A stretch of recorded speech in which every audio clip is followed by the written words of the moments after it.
سال تک شیب ابی طالب میں محصور رہے.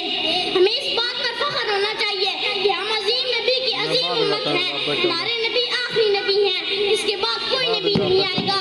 الحمدللہ ہم مسلمان ہیں. ختم نبوت پر ہمارا کامل ایمان ہے. عقیدہ ختم نبوت ہر مسلمان کی پہچان ہے. حضور اکرم صلی اللہ علیہ وسلم آخری نبی ہیں. اس کے بعد جو بھی نبوت کا دعویٰ کرے گا وہ کذاب ہے، دجال ہے.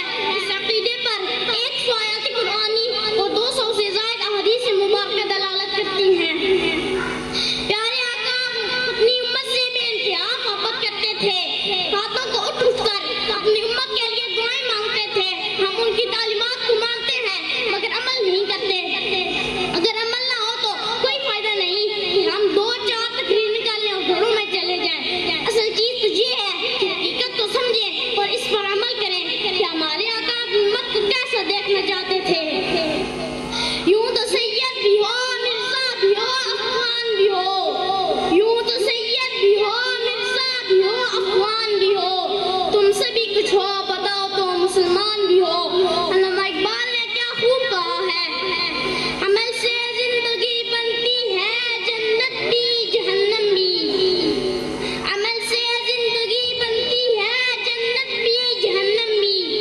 یہ خاکی اپنی فطرت میں نہ نوری ہے نہ ناری ہے. کہتے ہیں جس کو علم ایک آفتاب ہے، کہتے ہیں جس کو علم ایک آفتاب ہے.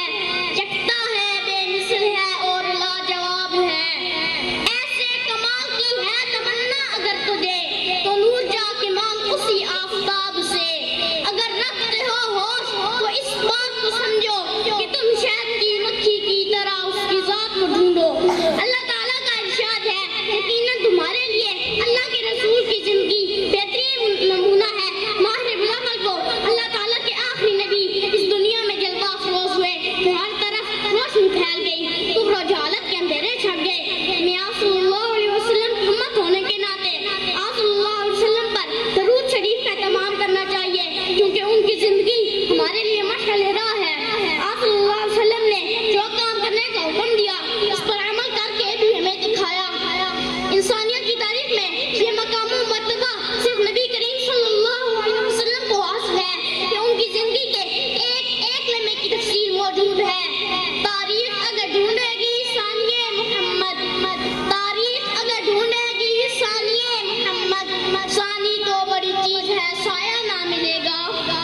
ہم خوش نصیب ہیں کہ زندگی کے ہر قدم پر نبی کریم صلی اللہ علیہ وسلم کا اسوہ حسنہ ہمیں گھریلو معاملات سے لے کر بین الاقوامی معاملات تک میسر ہے. اگر ایسا نہ ہوتا تو آج ہم بھٹک رہے ہوتے اور دین سے دور ہوتے.